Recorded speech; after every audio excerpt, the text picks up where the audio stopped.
YCP తన మేనిఫెస్టోని release చేయడానికి అంతా సిద్ధం చేసింది. ఆ మేనిఫెస్టోని ఎక్స్క్లూజివ్గా మీకు అందించే ప్రయత్నం చేస్తున్నాను.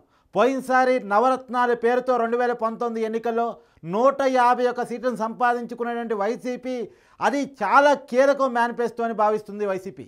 వాస్తవానికి జగన్మోహన్ రెడ్డి గారు మరోసారి నవరత్నాల పేరుతోనే అంటే 9 తన లక్కీ నెంబర్గా భావిస్తున్నారు.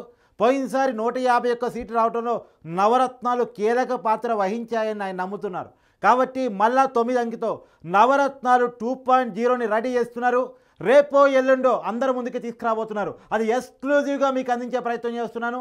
ఈసారి మేనిఫెస్టోలో ఎలాంటి అంశాలు ఉండబోతున్నాయి అనే అంశాన్ని మీకు చెప్పబోతున్నాను.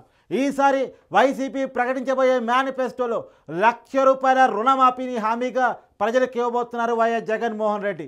₹1,00,000 రుణమాఫీ వాస్తవానికి ఏంటంటే 2014 ఎన్నికల్లో రైతు రుణమాఫీ మీద జగన్మోహన్ రెడ్డి ఎలాంటి హామీ ఇవ్వకపోవటం వల్లనే 2014 అధికారాన్ని మిస్ అయ్యాం అని వైసీపీ భావిస్తుంది. సో ఈసారి కొంత రైతుల్లో యాంటీ ఉంది ప్రభుత్వం మీద. కాబట్టి రుణమాఫీ చేస్తే ఆ యాంటీని మళ్ళీ పార్టీ వైపు మలుచుకోవచ్చు, ఓట్ బ్యాంక్గా మార్చుకోవచ్చు అని చెప్పేసి భావిస్తుంది వైసీపీ పార్టీ. సో ₹1,00,000 రుణమాఫీని హామీగా ప్రకటించబోతుంది తన మేనిఫెస్టోలో. తర్వాత డ్వాక్రా రుణమాఫీని కూడా ప్రకటించబోతూ ఉంది. ఇది లేడీస్ ఓట్ బ్యాంక్ టార్గెట్గా డ్వాక్రా రుణమాఫీ ఉండబోతుంది.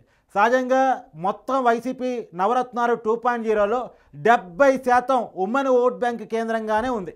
మహిళా ఓట్ బ్యాంక్ని వైసీపీకి అనుకూలంగా మార్చుకోవడం కోసం వాళ్ళ ఓట్ బ్యాంకే ప్రధాన ఎజెండాగా 70% హామీలు ఉన్నాయి. చూడండి మీరు మొత్తం కూడా డ్వాక్రా రుణమాఫీ చూస్తున్నాం. తర్వాత మహిళలకు ఫ్రీ బస్సు 3 హామీగా మహిళలకు ఫ్రీ బస్ సౌకర్యాన్ని కల్పించబోతూ ఉన్నారు. ఇప్పటికే చాలా రాష్ట్రాల్లో మహిళలకు ఫ్రీ బస్ అమల్లో ఉంది. అంటే కాంగ్రెస్ పాలిత రాష్ట్రాల్లో, ఆమ్ ఆద్మీ పాలిత రాష్ట్రం అనేటువంటి ఢిల్లీ, పంజాబ్లో మహిళలకు ఫ్రీ బస్ సౌకర్యం ఉంది. తెలంగాణలో కూడా మహిళలకు ఫ్రీ బస్ సౌకర్యం ఉంది. ఇదే సౌకర్యాన్ని ఏపీలో కూడా కల్పించబోతున్నారు. ప్రభుత్వ రంగ వ్యవస్థగా ఇప్పటికే విలీనం చేసుకున్న ఏపీఎస్ఆర్టీసీలో మహిళలకు ఫ్రీ బస్ సౌకర్యం కల్పించబోతున్నట్టు ఎన్నికల మేనిఫెస్టోలో వైసీపీ ప్రకటించబోతూ ఉంది. తర్వాత 400కే వంట గ్యాస్. ఇప్పుడు దేశంలో చాలా రాష్ట్రాల్లో, కాంగ్రెస్ పాలిత రాష్ట్రాల్లో 500కే గ్యాస్ ఇస్తున్నారు. అంతకంటే తక్కువగా ₹400కే వంట గ్యాస్ హామీని జగన్మోహన్ రెడ్డి వైసీపీ మేనిఫెస్టోలో చేర్చబోతున్నారు. మరి ఇది మహిళల్లో అంటే వాస్తవానికి ఈ డ్వాక్రా రుణాలు కానీ, మహిళలకు ఫ్రీ బస్ కానీ, తర్వాత ఇవన్నీ కూడా మహిళల టార్గెట్గానే వదిలినట్టు మనకు అనిపిస్తుంది. ఇంకా మహిళల టార్గెట్గా ఇంకా కొన్ని హామీలు కూడా ఈ మేనిఫెస్టోలో ఇవ్వటం జరిగింది. తర్వాత అర్హులైన ప్రతి పేద మహిళకి ₹3,000. ఇది చాలా కీలకమైన హామీ. అర్హులైనటువంటి పేద 10 మహిళకి కూడా ₹3,000 ఇస్తామని వైసీపీ చెప్తూ ఉంది. గతంలో అమ్మఒడి ప్రకటించింది. ఈసారి అమ్మఒడితో పాటు ప్రతి మహిళకి అంటే అమ్మఒడేమో చదివించే తల్లులకి వాళ్ళ పిల్లలు ఉంటే వాళ్ళని స్కూల్లో చదివిస్తూ ఉంటే వాళ్ళ కోసం అమ్మఒడి కార్యక్రమాన్ని చేపట్టడం జరిగింది. ఈసారి ప్రతి పేద మహిళకు అని చెప్తున్నారు. మరి కుటుంబంలో ఒకరికి ఇస్తారా, ఎలా ఇస్తారు, ఎలాంటి మార్గదర్శకాలు రూపొందిస్తారు, పేద మహిళ అనేది అర్హులైన పేద మహిళ అనేది ఎట్లా నిర్ధారిస్తారు అంటే వైట్ రేషన్ కార్డు ద్వారా ఇంకెలా అనేది మార్గదర్శకాలు మనకి ఇంకా తెలియదు. కానీ వైసీపీ ఈ హామీని ఇవ్వబోతా ఉన్నట్టు మనకు తెలుస్తూ ఉంది. తర్వాత 5 లక్షల విద్యా కార్డును కూడా ప్రకటించబోతూ ఉంది. ఇది నాకు తెలిసి అంటే ఇంతవరకు మార్గదర్శకాలు రాలేదు, హామీలు మాత్రమే మనకు అందాయి. దాని ప్రకారం 5 లక్షల విద్యా కార్డు మేబీ హైయర్ ఎడ్యుకేషన్ కోసం కావచ్చు. అంటే ఇంజనీరింగు, మెడిసిన్ వాళ్ళు చదివే వాళ్ళ కోసం. ఎందుకంటే కింది స్థాయి వాళ్ళకి అంటే లోయర్ ఎడ్యుకేషన్లో ఆల్రెడీ అమ్మఒడి పథకం ఉంది.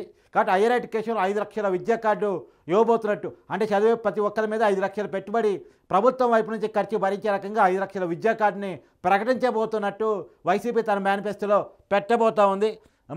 అందరికీ విద్యార్థులకి ల్యాప్టాప్లు ఇప్పటికే ఈసారి ప్రభుత్వం ఉన్నప్పుడు ట్యాబ్లు ఇచ్చారు. ఈసారి ల్యాప్టాప్లు ప్రతి విద్యార్థికి ల్యాప్టాప్లు పంపిణీ ఉండబోతున్నట్టు చేస్తాము అధికారంలోకి వస్తే అని చెప్పేసి వైసీపీ తన హామీగా ఇవ్వబోతూ ఉంది. అలానే లేడీస్కి అయితే ప్రత్యేకించి ఎలక్ట్రికల్ స్కూటర్లు ఇవ్వబోతున్నట్టు కూడా 9వ హామీగా ప్రకటించడం జరిగింది.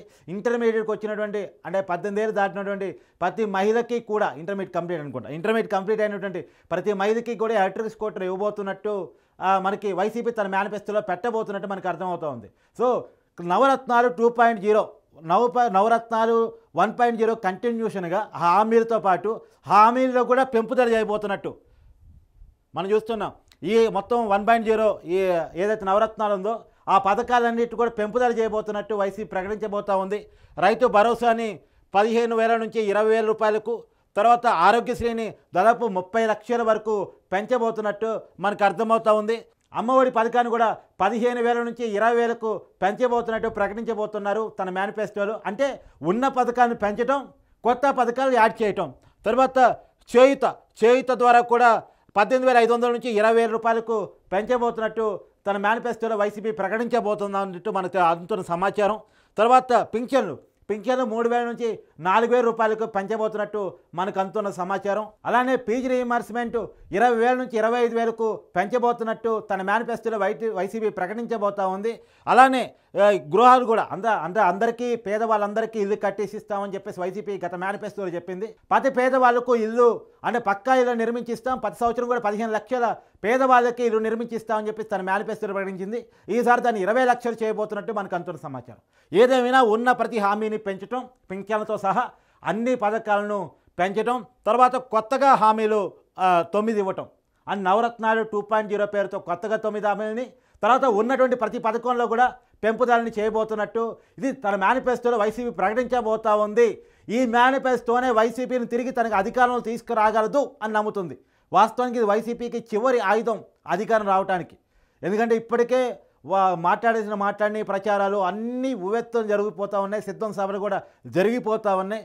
సో మేనిఫెస్టోలు పోయినసారి ఏంటంటే పాదయాత్ర, ఒక ఛాన్స్ ఇవ్వాలనే కోరిక, తర్వాత నవరత్నాలు ఇవన్నీ కలిసి పనిచేసి వైసీపీకి 151 సీట్లని బ్రహ్మాండమైన మెజార్టీని తీసుకొచ్చి పెట్టాయి. కానీ ఈసారి మాత్రం వైసీపీ కొన్ని ప్రతికూల పరిస్థితులు కూడా ఎదుర్కోవాల్సి వస్తూ ఉంది. ఎందుకంటే సొంత కుటుంబంలో తిరుగుబాటు, ప్రభుత్వం మీద వ్యతిరేకత, ప్రతిపక్షాల ఆరోపణలు ఇవన్నిటిని తట్టుకొని వైసీపీ నిలబడాలంటే ఖచ్చితంగా మేనిఫెస్టో ఈసారి గట్టెంచగలదు. ఎందుకంటే పోయినసారి పనిచేసిన వేవ్ కానీ, తర్వాత ఒక్క ఛాన్స్ ఇవ్వాలనే అది కానీ, ఆ నినాదం కానీ ఈసారి పనిచేసే అవకాశం లేదు. ఎందుకంటే ఒక ఛాన్స్ చూశారు కాబట్టి. సో పాజిటివ్గా ఉండేవాళ్ళు పాజిటివ్గా ఉంటారు, నెగిటివ్గా ఉండేవాళ్ళు నెగిటివ్గా ఉంటారు కాబట్టి ఆ అంశం పనిచేసే అవకాశం ఉండదు. గతంలో రాజశేఖర రెడ్డి బిడ్డగా జగన్ చూసేవాళ్ళు, కానీ ఈసారి జగన్ స్వీయంగా అతను బాగా చేశాడా లేదా అనేటువంటిదే అంశంగా మారిపోయే అవకాశం ఉంటుంది. ఇంకో ప్రతిపక్షాలు రాజధాని విషయంలో కానీ, అభివృద్ధి విషయంలో కానీ, ఉద్యోగాల విషయంలో కానీ, కంపెనీలు తీసుకురాని విషయంలో కానీ, వీటన్నిటి విషయంలో జగన్మోహన్ రెడ్డి మీద ఆరోపణలు చేస్తూ ఉన్నటువంటి సమయంలో ప్రజల్లో ఈ మేనిఫెస్టో ఏ మేరకు ఇంపాక్ట్ చూపిస్తుంది, ఈ మేనిఫెస్టో తిరిగి వైసీపీకి అధికారాన్ని అప్పజెప్పగలదా, అధికారం మళ్ళీ తిరిగి జగన్మోహన్ రెడ్డి సీఎం చేయగలదా అనేది చూడాలి. కానీ వైసీపీ మాత్రం ఈ మేనిఫెస్టో మీద భారీగా ఆశలు పెట్టుకుంది. జగన్మోహన్ రెడ్డి ఒక హామీ ఇచ్చాడంటే నెరవేరుస్తాడు. పోయినసారి ఇచ్చిన నవరత్నాల్లో 99% హామీని అమలు చేశామని వైసీపీ చెప్పుకుంటుంది. తన మేనిఫెస్టోని బైబిల్తో, భగవద్గీతతో, మహాభారతంతో వైసీపీ పోల్చుకుంటూ ఉంటుంది. కాబట్టి ఈసారి కూడా మేము అలానే చేస్తాం, ఇంటింటికి పోయి మేనిఫెస్టోని చెప్తామని చెప్పేసి వైసీపీ చెప్తుంది. మరి చూడాలి దీన్ని ఏ మేరకు నమ్ముతారు, ఏ మేరకు వైసీపీకి ఓటేస్తారు.